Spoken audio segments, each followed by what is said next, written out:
Видин за 8-ми пореден път се проведе ежегодния вече традиционен автомобилен парад на ретро и класически автомобили. Тази година организаторите на събитието се погрижиха за здравето и комфорта на участници и гости и промениха местоположението на парада. Той се проведе под дебелата сянка на десетилетните дървета в край Дунавската градска градина на Видин, в близост до телеграфка пия. Гостите, освен на великолепните превозни средства, се наслаждаваха и на прекрасна гледка от река Дунав, предпазени от изгарящото лятно слънце.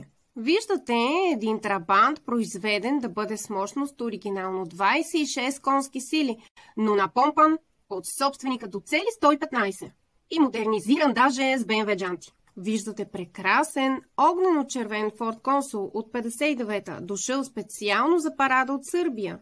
Ето и един видински Фиат от 85-та година.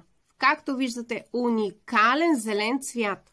Доколкото знам аз, тази машинка е 82 конски сили фабрично. Дачия 1300 от 69-та година, дошла от Румъния. И един врачански Остин от 1966-та. Много красив Opel Рекорд от 66-та, пристигнал чак от Габрово. Автентичен трабант, такъв какъвто е бил произведен.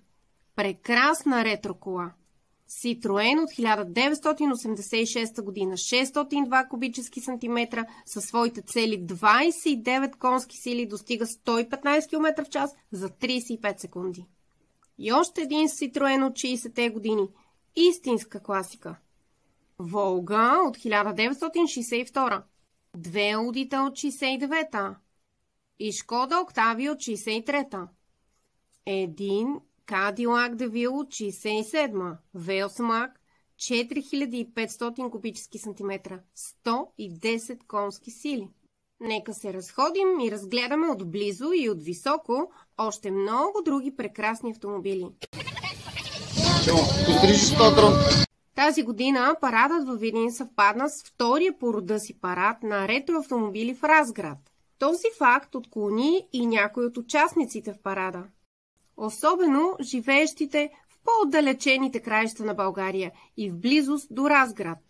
И от тук, може би за това, и броят на ретро и класическите автомобили тази година беше едва около 70 и десетина други ретро превозни средства, пристигнали специално за случая, включително от Сърбия и Румъния. Ето тази колоритна ретро красавица, любимка на гостите от предишни години, е една от прекрасните коли, например, която тази година отсъстваше от Видинския ретро парад, а радваше гостите на същия ден в Разград.